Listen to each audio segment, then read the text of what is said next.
जय हिंद साथियों, कैसे हैं? आई होप बहुत ठीक ठाक होंगे। तो आप अपना पढ़ाई बढ़िया से कर रहे होंगे। ठीक, तो आप जो है कि मैथ साइंस बढ़िया से पढ़ रहे होंगे। ठीक, तो इसी क्रम में जो है हम आपको क्लास 10 का हिंदी जो कि पहला चैप्टर है सर्ण विभाजन और जाति प्रथा, ठीक, इसी को लेकर हम आए हैं। होगा इस वीडियो में सारांश होगा और का जीवनी होगा, और इसमें जो है कि इम्पोर्टेंट सब्जेक्टिव और ऑब्जेक्टिव दोनों टाइप का क्वेश्चन कवर किया जाएगा। ठीक, तो आप वीडियो में पूरा बने रहिएगा और आपको कुछ ना कुछ फायदा ही होगा। ठीक, तो चलिए अब टाइम को उतना बर्बाद नहीं करते हैं और अपना कंटेंट को स्टार्ट करते हैं। चलिए देखिए है क्या, यानी क्या था है क्लास 10, उसके बाद हिंदी है। क्या चीज़? हिंदी है।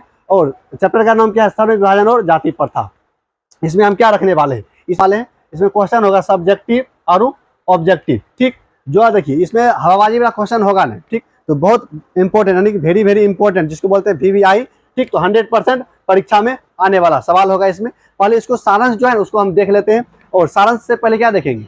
लेखक का जीवनी के बारे में देखेंगे। ठीक, तो चलिए अपना क्या करते चलते हैं कंटेंट की ओर। ठीक, और अब देखिए इसका जो PDF है, इसका अगर आप PDF चाहते हैं, ठीक, तो आप जो है कि एक मोबाइल नंबर है, उस पर क्या करना है? एक व्हाट्सअप करना है। हम नंबर लिखते हैं यहाँ हमारा। ठीक, इस पर क्या करना है? व्हाट्सअप करना है। इसका जो पूरा नोट्स बना हुआ है, ठीक, आपको क्या करना है? इस पर मैसेज करना है, और उसमें क्या सारांश और सब्जेक्टिव और ऑब्जेक्टिव, ठीक, जो परीक्षा में पूछा जाता है सेम टू सेम वही, मतलब कि उसी टाइप का सवाल है और इसी से ही आएगा। ठीक, इससे बाहर कुछ आने वाला है नहीं। तो चलते हैं अपना कंटेंट को स्टार्ट करते हैं। तो देखिए इसमें है क्या चीज़, यह क्या है? यह हेडिंग है, मतलब ऊपर वाला पेज का है। ठीक, अब देखिए इसी में अगला है। तो यह क्या है? यह विषय सूची है। इसमें देखिए कुल्ले चैप्टर जो हिंदी में है, कुल्ले चैप्टर क्या गो है? 10 गो है। ठीक, तो देखिए अब एक बार नाम देख लीजिए पूरा, उसके बाद पहला चैप्टर पर चलेंगे। पहला चैप्टर है क्या जी? Chapter number first. क्या जी? चैप्टर नंबर पहला जिसको बोलते हैं, बोलिए फर्स्ट बोलिए। पहला है क्या चीज? पहला इसमें सर्ण विभाजन और जाति प्रथा। ठीक, उसका लेखक कौन है?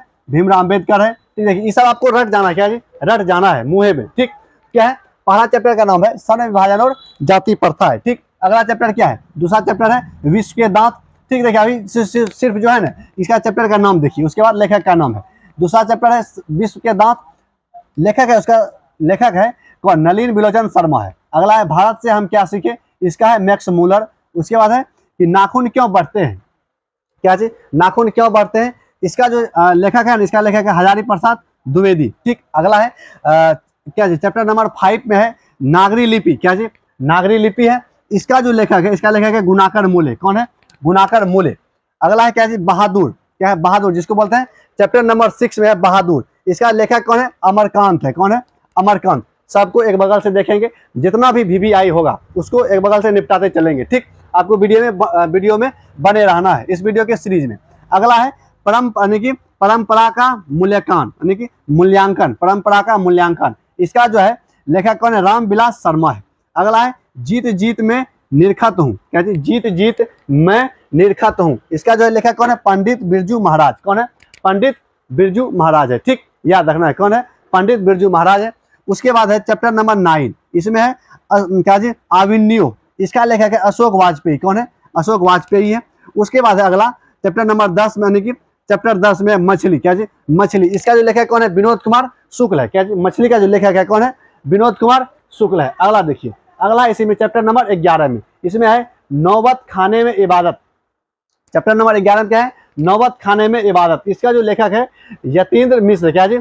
यतीन्द्र मिश्र। लास्ट है शिक्षा और संस्कृति। क्या जी? शिक्षा और संस्कृति। इसका लेखक कौन है? महात्मा गांधी है। कौन है? महात्मा गांधी। ठीक, तो अब चलते हैं अपना पहला चैप्टर क्या है वह देखते हैं। पहला चैप्टर। ठीक, तो पहला चैप्टर में देखिए पहला चैप्टर आ गया आपके स्क्रीन पर। इसमें देखिए एक बगल से पढ़ना है, अच्छा से पढ़ना, मतलब क्या चीज? शांति दिमाग करके पढ़ना है। ठीक, तो देखिए पहला चैप्टर है। चैप्टर का नाम क्या है वह देखिए। सबसे पहले चैप्टर का नाम है पहला चैप्टर में सर्ण विभाजन और क्या चीज? जाति प्रथा। यह क्या है? निबंध है। क्या चीज? सबसे पहला ऑब्जेक्टिव यही बन जाता है कि सर्ण विभाजन और जाति प्रथा जो है वह निबंध है कि क्या है? क्या चीज? निबंध है या क्या है? ठीक, तो आपको बताना क्या है? निबंध है या क्या है? कहानी है? बता दो। सर्ण विभाजन और जाति प्रथा क्या है? एक प्रकार का क्या है? निबंध। क्या चीज? निबंध है। ठीक, क्या है? निबंध। आपको याद रखना है बढ़िया से, क्या है? निबंध है। चलिए, क्या है? निबंध है। सर्ण विभाजन और जाति प्रथा क्या है? निबंध है। ठीक, क्या है? निबंध है। अब जो है कि लेखक का जो है इसका सर्ण विभाजन और जाति प्रथा के लेखक का क्या नाम है? तो लेखक का नाम है भीमराव अम्बेडकर। क्या जी? डॉक्टर भीमराव अम्बेडकर। ठीक, भीमराव अम्बेडकर। क्या है? सर्ण विभाजन और जाति प्रथा के लेखक कौन है? भीमराव अम्बेडकर है। अब देखिए आगे इसका जो है क्या जी? कहता है संविधान का जनक। संविधान का जनक किसे माना जाता है? भीमराव अम्बेडकर को। जो श्रम विभाजन और जाति प्रथा जो शीर्षक है उसको जो लिखा है, कौन लिखा है? भीमराव अम्बेडकर। एक डॉक्टर बाबा साहब भीमराव अम्बेडकर इस तरह से बोलता है, या डॉक्टर भीमराव अम्बेडकर भी बोल सकते हैं। इसी में है कि संविधान का जनक किसे कहा जाता है? डॉक्टर भीमराव अम्बेडकर को कहा जाता है। यानी कि संविधान जो लिखा गया है उसका जो सबसे अहम योगदान किसका है? तो भीमराव अम्बेडकर का है। अगला है, अब देखिए इसका जन्म कहाँ हुआ है? तो भीमराव अम्बेडकर का जन्म 14 अप्रैल 1891 ईस्वी में। कहाँ? डॉक्टर भीमराव अम्बेडकर का जन्म 14 अप्रैल 1891 ईस्वी मध्य प्रदेश। कहाँ हुआ था? मध्य प्रदेश, उसको बोलते हैं महू मध्य प्रदेश भी बोल सकते हैं। कहाँ है? मध्य प्रदेश के महू जिला में। अगला है, एक दलित परिवार में हुआ है। किसका? भीमराव अम्बेडकर का जो जन्म हुआ है किस परिवार में? दलित परिवार में। अब दलित परिवार के बारे में आप जानते होंगे, जिसको देखिए दलित परिवार उसको बोलते थे जो निम्न जाति का था। पहले एक समय में, अभी भी चलता है, उच्च नीच और जात, मतलब ऊंचा जात वाला और नीचा जात वाला। तो यह जो बाबा साहब भीमराव अम्बेडकर था, यह किस जाति से था? तो निम्न जाति से था, मतलब नीचा वाले जाति से था। ठीक, तो इसको तो देखिए पहले के समय इसको पढ़ने के लिए भी नहीं देता था। ठीक, यह जो पढ़ा है इसके पास कितना डिग्री है? 32 डिग्री है। बाबा साहब भीमराव अम्बेडकर के पास कितना डिग्री है? 32 डिग्री है, और अलग अलग देश का है। लेकिन वर्तमान में जो है, जिसको यह पता भी नहीं है कि 10वां के बाद क्या पढ़ना है, वह भी इसको गरियाता है, मतलब यह भी इसको नीचा दिखाने का काम करता है। तो आप समझ लीजिए देश कहाँ पे है। तो चलिए, इसके पास कितना डिग्री था? 32 डिग्री, कुल 32 डिग्री था। लेकिन यह किस परिवार में इसका जन्म हुआ था? भीमराव अम्बेडकर का। तो इसका जन्म हुआ था दलित परिवार में। किसमें? दलित परिवार में, जिसको बोलते हैं निम्न जाति का। ठीक, अब चलिए आगे। अच्छा, कहाँ हुआ था? महू मध्य प्रदेश में हुआ था। कब हुआ था? 14 अप्रैल 1891 ईस्वी को। इसीलिए 14 अप्रैल को इसका जयंती भी मनाया जाता है। ठीक, अब चलते हैं आगे। अगला है, जाति क्या था इसका? किसका? भीमराव अम्बेडकर का जाति क्या था? जाति था महार। क्या चीज? महार जाति था, जिसको बोलते हैं अछूत या दलित। क्या चीज? अछूत या दलित बोलते हैं। उसी जाति में इसका किसका? बाबा साहब भीमराव अम्बेडकर का जन्म हुआ था। ठीक, तो इसको जो बढ़िया से पढ़ने के लिए भी नहीं, देखिए दलित या अछूत। ठीक, अब चलते हैं आगे। इसके माता का नाम क्या था? इसका माता का नाम था भीमाबाई। भीमराव अम्बेडकर के माता का नाम क्या था? भीमाबाई था, भीमाबाई। अगला है, पिता का नाम रामजी सकपाल। क्या है? डॉक्टर भीमराव अम्बेडकर के पिता का नाम क्या था? पिता का नाम था रामजी सकपाल। अगला है, विवाह। इसका जो विवाह है ना, किसका विवाह? डॉक्टर भीमराव अम्बेडकर का विवाह रमाबाई के साथ हुआ था। किसके साथ? रमाबाई के साथ। और देखिए पहले के समय में जो है ना कि मतलब बचपन में ही शादी कर दिया जाता था, तो इसीलिए इसका जो शादी है बचपने में हो गया था। कहते हैं 13-14 वर्ष की आयु में के बीच में इसका भी शादी हो गया था। महात्मा गांधी का इसी उम्र में शादी हुआ था। चलिए अब आगे। अगला क्या है? इसका विवाह कब हुआ था? इसका विवाह देखिए क्या साल में, देखिए यहाँ 1991 में इसका जन्म हुआ, और कहते हैं 1891 में। तो एक 9 में कहते हैं 9 और 6 कहते हैं 15 साल में। तो 14 से 15 साल, ठीक है बोले, कितने साल है? 15 साल में इसका विवाह हो गया। ठीक, अब चलते हैं आगे। अगला है भीमराव अम्बेडकर जो मैट्रिक पास कब किया? मैट्रिक पास कब किया? 1907 में। कब किया? 1907 में। देखिए मैट्रिक पास होने से पहले इसका क्या हो गया? शादी हो गया। किसका? भीमराव अम्बेडकर का। लेकिन अभी पता है, अभी आप मैट्रिक में है, 2027 में पास कीजिएगा मैट्रिक। तो चलिए, लेकिन बाबा साहब भीमराव अम्बेडकर का क्या हो गया था? मैट्रिक पास करने से पहले शादी हो गया। किसका? भीमराव अम्बेडकर का। अगला है, 3 प्रेरक व्यक्ति, यानी कि महात्मा नहीं, भीमराव अम्बेडकर के जीवन में 3 को क्या आया? 3 को प्रेरक व्यक्ति है, मतलब इसके जीवन को प्रेरित करने में 3 व्यक्ति आए। कौन कौन? बुद्ध, उसके बाद कबीर, उसके बाद ज्योतिबा फूले। क्या जी? बुद्ध, कबीर और ज्योतिबा फूले। ठीक, कौन कौन? बुद्ध, कबीर और ज्योतिबा फूले। पूछेगा कि भीमराव अम्बेडकर के जीवन जो है किससे प्रेरित है? तो बुद्ध से, कबीर से और ज्योतिबा फूले से। किससे? बुद्ध, कबीर और ज्योतिबा फूले। ठीक, याद रखना है। अब चलिए आगे। अगला है, प्रथम भाषण का सम्मेलन। मतलब कि भीमराव अम्बेडकर जो है प्रथम भाषण कब दिया था और कहाँ दिया था? तो प्रथम भाषण दिया था 1936 में। कहाँ दिया था? यह लाहौर में दिया था। कहाँ दिया था? लाहौर में। 1936 में कहाँ दिया था? लाहौर में दिया था। कौन? प्रथम भाषण कब दिया था? 1936 में लाहौर में। कौन दिया था? भीमराव अम्बेडकर। आगे आई, आगे कहता है कि विख्यात भाषण। तो भाषण बहुत दिया होगा, लेकिन उसमें से कुछ भाषण जो है वह बहुत वायरल हुआ, मतलब बहुत आदमी उसको जाना पहचाना। तो वह क्या है? वह द एनिहिलेशन होता है।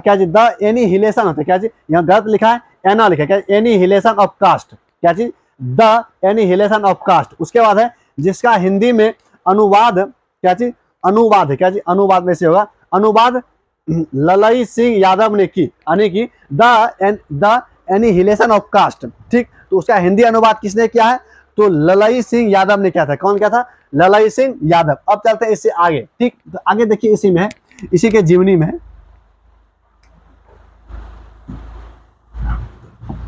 इसका जीवनी क्या है, इसका जीवनी प्रसिद्ध रचना, ये जो है ना बाबा साहब भीमराव अम्बेडकर जो है क्या जी, बाबा साहब भीमराव अम्बेडकर बहुत सारा किताब भी लिखा, ठीक, तो उस किताब में कुछ प्रमुख है, तो वह प्रमुख देखिए क्या क्या है, क्या कहता है, हु आर क्या जी, हु आर क्या जी, हु आर द शुद्राज है क्या जी, हु आर द, ठीक, उसके बाद हु आर शुद्राज, उसके बाद द अनटचेबल क्या जी, द अनटचेबल, ठीक है, हिंदी में जो लिखा है ना थोड़ा सा मिस्टेक होता है, क्या है, द अनटचेबल, मतलब कि अनटचेबल मतलब, टचेबल मतलब क्या होगा कि सटना, अनटचेबल मतलब हमें मत सटो, ठीक, इसका हिंदी अगर देखिएगा ना कहता है कि अनटचेबल मतलब कि सटना नहीं है, वह छूत से ही परिणित है। अगला परिणित है, अगला है द कास्ट इन इंडिया, क्या चीज, द कास्ट इन इंडिया, यानी कि भारत में जो जाति है उसी को बोलते क्या, उसी के बारे में लिखा है, द कास्ट इन इंडिया।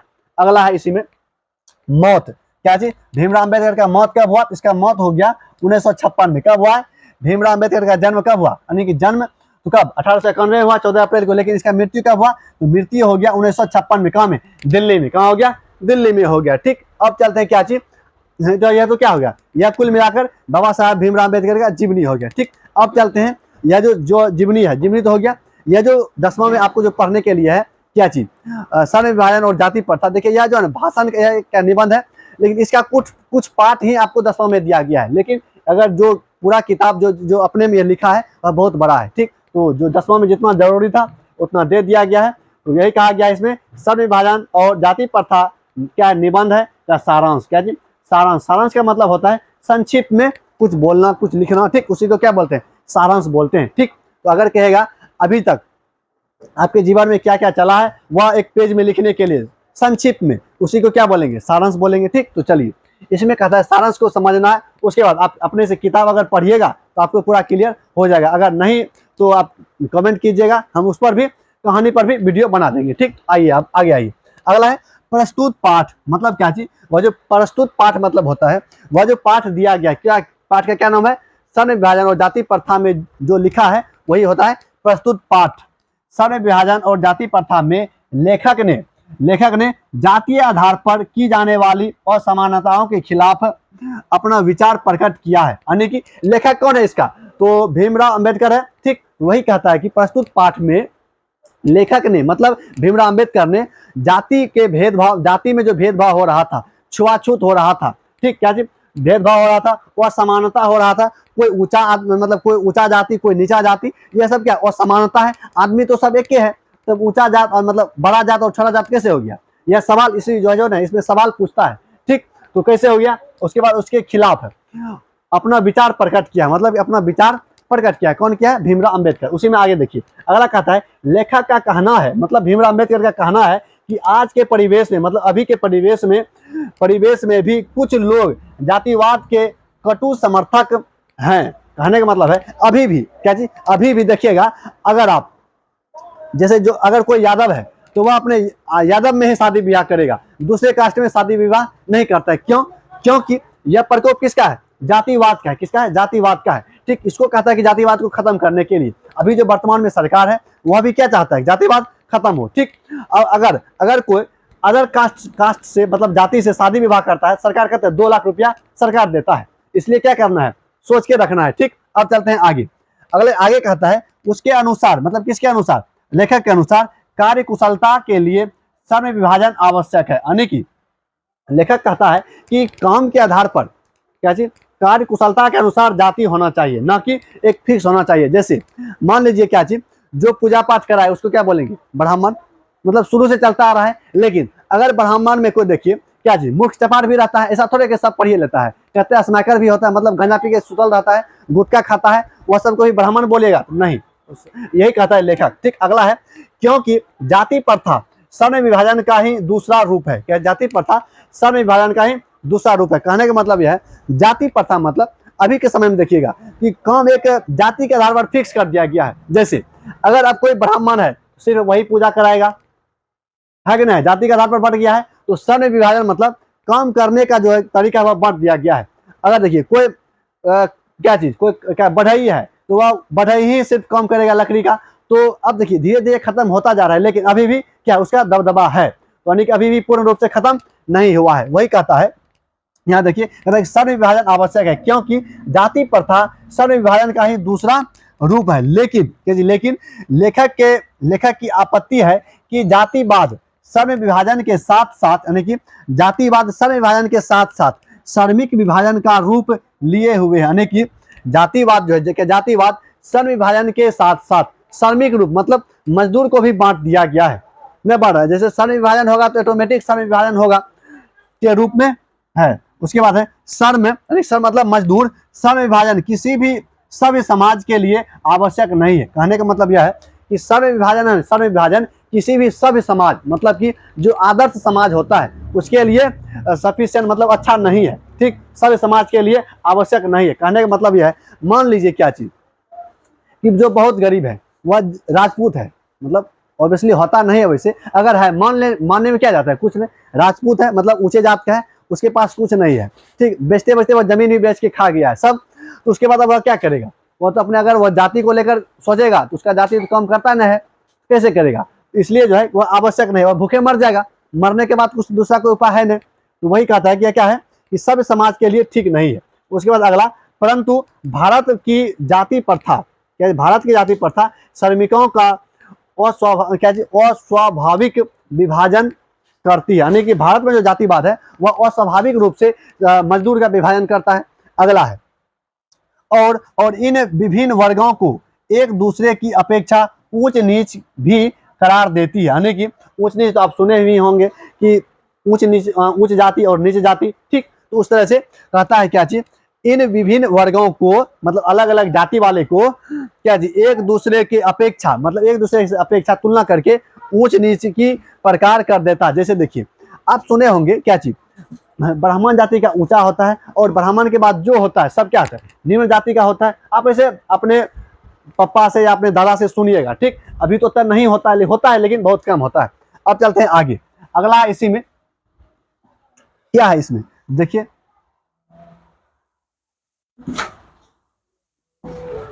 इसमें अगला है, कहता है लेखक कहते हैं, मतलब क्या चीज, कौन कहेगा, भीमराव अंबेडकर कहेगा।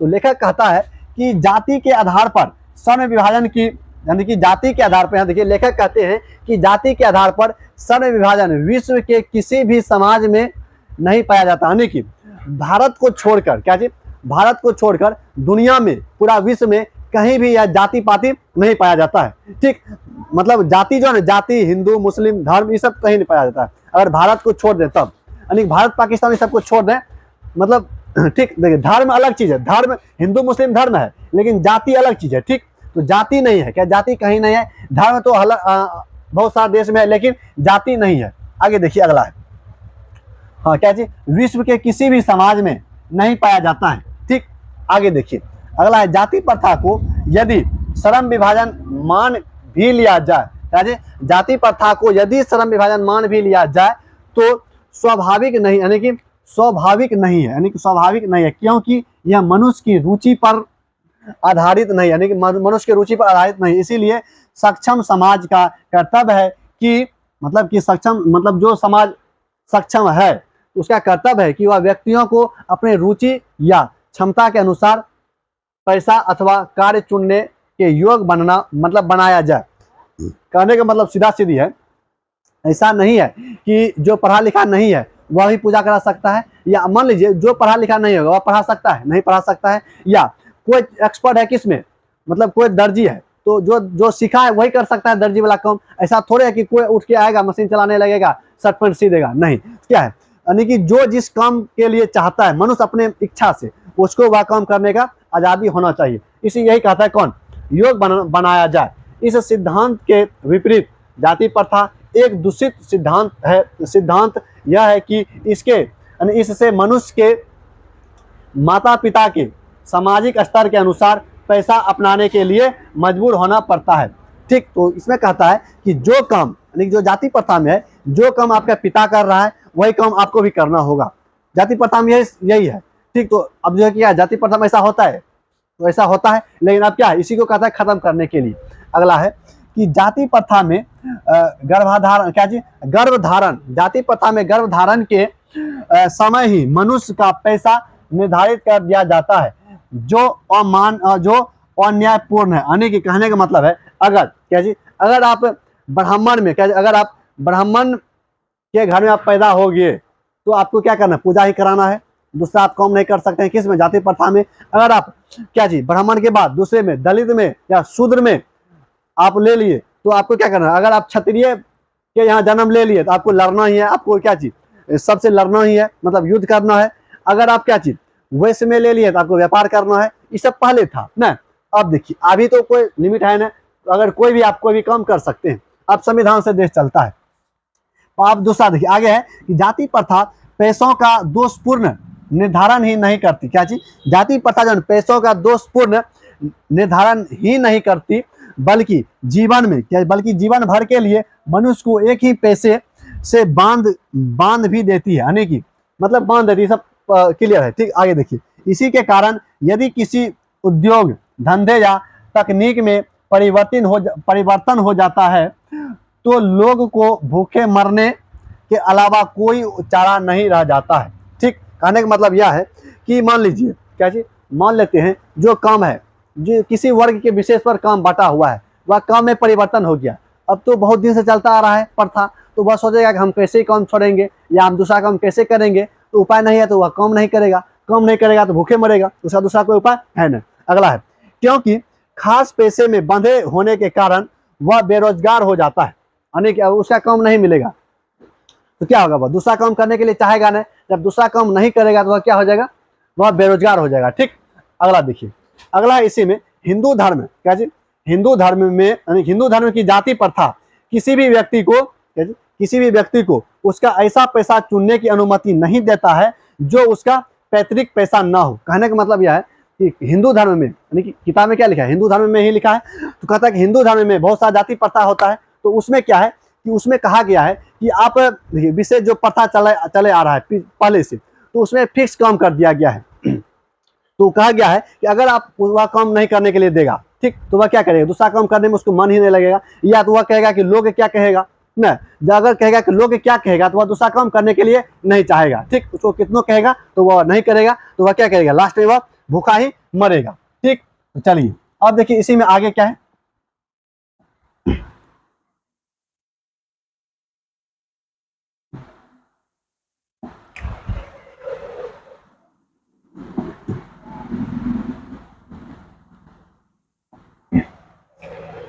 आगे कहता है भले ही वह उसमें माहिर या पारंगत ही क्यों ना हो। यानी कि मान लेते हैं क्या चीज कि पहले जो प्रथा था, ठाकुर जो था जिसको बोलते क्या, नाई ठाकुर, क्या जी ठाकुर, वही सिर्फ केस काट सकता है, मतलब कि नाई का काम कर सकता है पहले के जमाना में, दूसरा कोई नहीं कर सकता है। ठीक, अब मान लीजिए कोई दूसरा उसी का बच्चा हुआ, उसका बच्चा पूरा नहीं सीख पाया, वह काम नहीं सीख पाया। ठीक, तो वह क्या करेगा, वह कैसे काटेगा, नहीं काटेगा। लेकिन उसको क्या कहा गया है कि तुमको सिर्फ ही करना है। अगर वह नहीं कर पाएगा तो क्या करेगा, वह भूखे मरेगा। लेकिन अब वैसा बात है, अब वैसा बात नहीं है, कोई भी काम कर सकता है। ठीक, तो अगर आप जानते हैं तो आप भी कर सकते हैं, हम जानेंगे तो हम भी कर सकते हैं। ठीक, तो अब कोई पाबंदी नहीं है। ठीक, इसी क्रम में क्या जी, जब शुरुआती में बिहार का मुख्यमंत्री बना था कौन, कर्पूरी ठाकुर। सुने, कर्पूरी ठाकुर जब मुख्यमंत्री बना था तो उस देखिए हर एक का क्या है, गांव में घर रहता है, तो वहां जो ऊंची जात का आदमी था वह कहता था क्या चीज, ये कहावत था फेमस, कहावत अभी ध्यान में नहीं है, उसका सारांश बता देते हैं। उसके पिताजी को कहता था कि ठाकुर का काम क्या है, बाल काटना, तुमको भी बाल काटना पड़ेगा। आप समझिए एक मुख्यमंत्री के बाप को कहेगा, उस समय वो समझिए किस लेवल पर जाति प्रथा होगा। ठीक, तो अभी उस पर उतना नहीं है, लेकिन कहीं कहीं देखने को मिल जाता है। चलिए अब चलते हैं आगे, कहते हैं उसका पैतृक पैसा ना हो। ठीक, उसके बाद आगे जाति प्रथा के अनुसार अपने पिता का ही पैसा अपनाना पड़ता है। यानी कि अगर आपका पिता जो काम कर रहा है, बेटा को भी वही काम करना पड़ेगा, या जबरदस्ती करवाता था पहले के समय में, जिस समय जाति प्रथा था। आगे देखिए, आगे कहता है लेखक कहते हैं कि भारत में पैसा परिवर्तन की अनुमति न होने के कारण बेरोजगारी होती है। यानी कि देखिए अभी भी है वही, मान लीजिए कि क्या चीज कि आपका मतलब पीछे वाला खानदान जो काम करते आ रहा है, अगर आपको जॉब नहीं लगा, ठीक, तो आप दूसरे काम नहीं करिएगा, सोचिएगा कि हम भी खेती कर लें।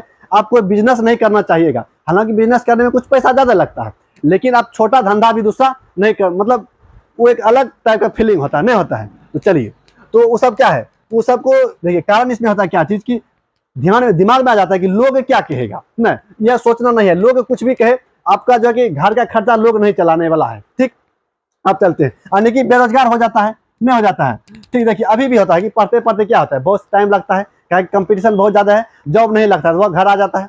उपाय वही है घर आने का। तो वह देखिए उसका शरीर इतना मतलब कि काम करने के योग नहीं बचता है कि वह कोई काम भी कर सकता है। ठीक, तो उसका उपाय क्या तो है, क्या चीज जो घर में है वही काम करेगा।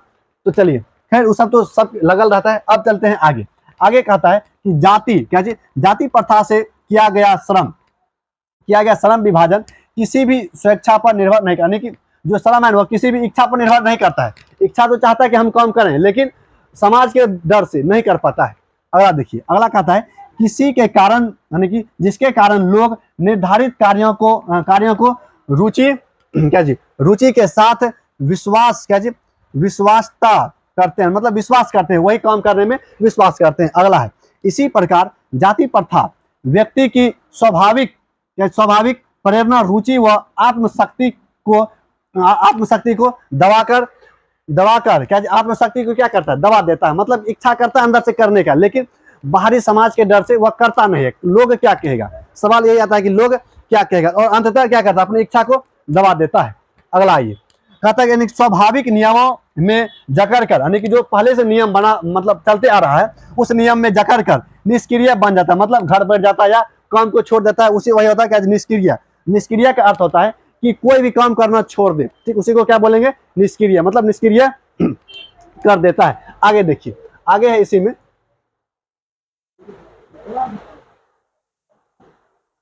आगे क्या कहता है कि जाति प्रथा में श्रम विभाजन मनुष्य की इच्छा पर निर्भर नहीं करता है, सही बात है, बल्कि वह अपने पिता के पैसा में बंध जाना पड़ता है। यानी कि पिता के पैसा में जो आपका पिता कर रहा है ना, वही आपको करना पड़ेगा। किसमें, जाति प्रथा में।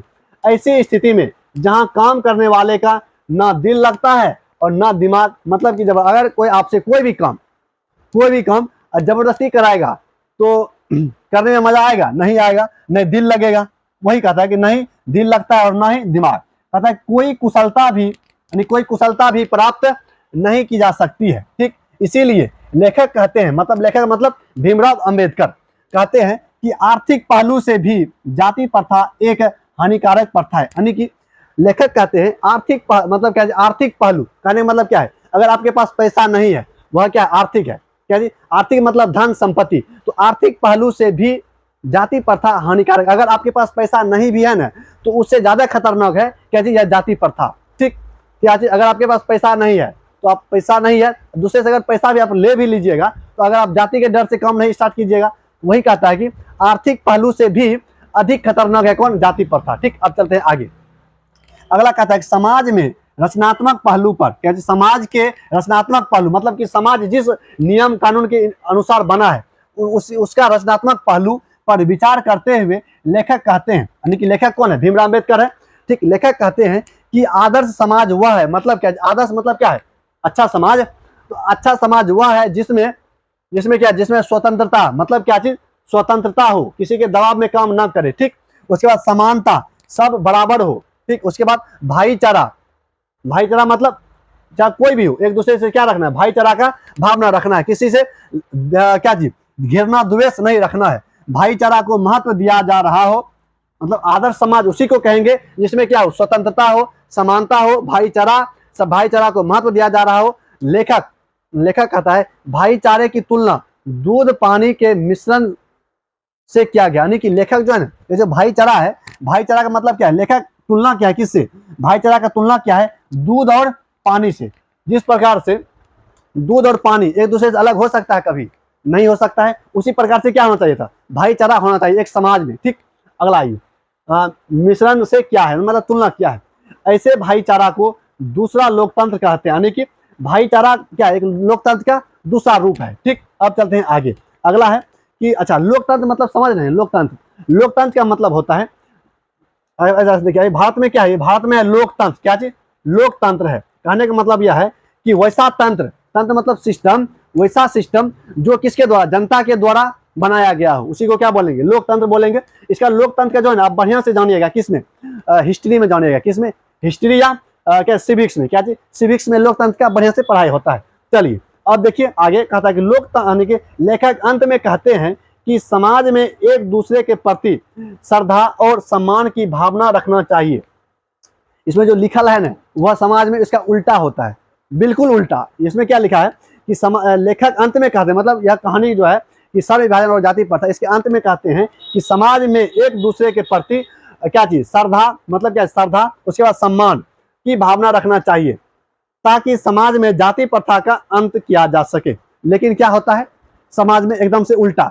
जैसे समझिए अगर आप ऊपर बढ़ रहे हैं, मतलब आप कमा रहे हैं, बढ़िया से अच्छा से रह रहे हैं, आपका पड़ोसी है, क्या जी, पड़ोसी आपका टांग खींचेगा सबसे पहले, मतलब घर के बगल वाला जो है वही टांग खींचेगा। इसलिए क्या है कि समाज में इसका उल्टा है। अभी भी क्या है, सिविक सेंस लाना बहुत जरूरी है समाज में, ठीक। तो अब जो देखिए, अब इससे आगे क्या है, प्रश्न, सभी प्रश्न एवं उत्तर है।